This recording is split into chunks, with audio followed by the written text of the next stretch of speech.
UKLO 1 year masters. No IELTS required up to 5 years visa. High visa success rate. Welcome to it TV. నేను మీ Raj Kumar journalist. ఈ రోజు చూసినట్టయితే కౌశిక్ రెడ్డి ఇంటికి గాంధీ రాజకీయం రచ్చరచ్చ. అది చూసిండ్రా? ఇంత ముందు గిట్టనే ఆంధ్రప్రదేశ్లో అయితే ఇష్టం వచ్చినట్టు తిట్టుకున్నట్టు, అంటే అది మామూలుగా తిట్టుకున్నట్టు కాదు.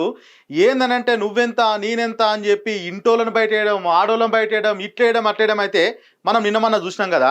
సేమ్ గట్టనే ఇలా తెలంగాణ రాజకీయాలలో కూడా ఇదే జరుగుతుంది. ఒక దిక్కేమో హైడ్రా ముచ్చట ఏంటంటే పేదవాళ్ళు ఎవరైతే ఉన్నారో 30 గజాలు 40 గజాలు 50 గజాలు ఊరు నుంచి వచ్చి పట్టణంలో చిన్న గుడిసె లాంటిది వేసుకొని రేకులు వేసుకొని బతకనికి వస్తే వాళ్ళు లబోదిబో అని మొత్తుకునే క్రమంలో ఈ నాయకులు ఉన్నారు, వీళ్ళిద్దరు ఒకరంటే ఒకరు పడతలేదు, తిట్టుకుంటారు. ఈయన పాడి కౌశిక్ రెడ్డి జర ఉరుకు రక్తం అట్టుంది, కొత్తగా ఎమ్మెల్యే అయిండు. ఒక చేతిలో చీర, ఒక చేతిలో గాజులు. ఎవరైతే పార్టీ మారిన అభ్యర్థులు ఎవరైతే ఉంటారో వాళ్ళకు చీర గాజులు ఇస్తా అని చెప్తుండు. ఇది ఎంతవరకు కరెక్టు? ఇట్లా వేయడం కరెక్ట్ కాదు కదా అని చెప్పి అందరు అంటారు.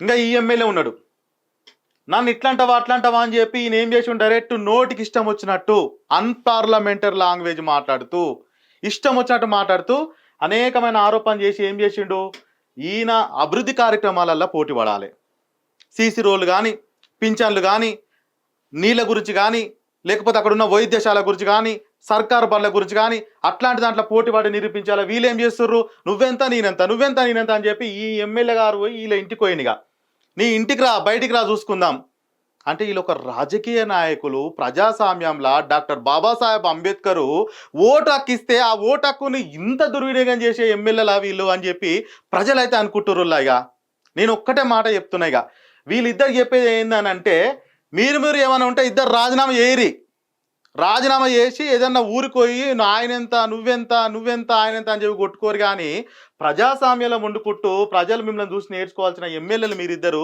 మీరే గిట్లా కొట్టుకుంటే ఎట్లా చెప్పుర్రి? దీనివల్ల ఏమైనా ఉపయోగం ఉందా?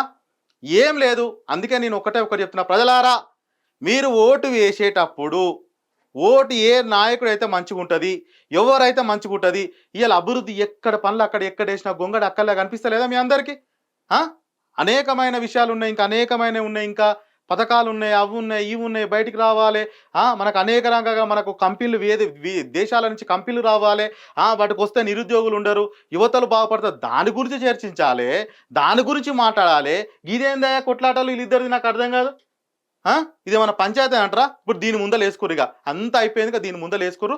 అందుకే చెప్తున్నా, ప్రజలారా, మనము ఓటు అనేది ఒక ఆయుధాన్ని మర్చిపోయి ఇట్లాంటి ఓటు వేసేటప్పుడు ఒకసారి ఆలోచించి మీరు ఇట్లా ప్రజాస్వామ్యంలో ప్రతి ఒక్కరు ప్రశ్నించాలి. నేను అడిగేది ఏంటంటే, ఇలా ఉన్న ఆల పాటోళ్ళకు ఈయన మాట్లాడితే ఈయన పాటోలు వెనక రావడం, ఆయన మాట్లాడితే ఆయన పాటోలు వెనకేసుకొని రావడం, ఇది కాదు మన సంప్రదాయం. ప్రజాస్వామ్యంలో దేనికోసం అయితే కొట్లాడి తెచ్చుకున్న తెలంగాణను కాపాడోరి. అనేకమైన సమస్యలు ఉన్నాయి, అనేకమైన బాధలు ఉన్నాయి, కాబట్టి వాళ్ళందరికీ పరిష్కారం అయ్యేటట్టు చూడరు. కానీ ఇట్లాంటి కొట్లాటలు పెట్టుకోవద్దని చెప్పి మీ లీడర్లకైతే ఈ ముచ్చట అయితే నేను చెప్తున్నా. ఉంటా మరి మరో ముచ్చటతోటి. హిట్ టీవీ యాప్ ని డౌన్లోడ్ చేసుకోండి. ఇందులో short news, live news, entertainment movies అన్ని అవైలబుల్ గా ఉన్నాయి. Please download hit TV app. Hit TV app ని ఫ్రీగా డౌన్లోడ్ చేసుకోండి.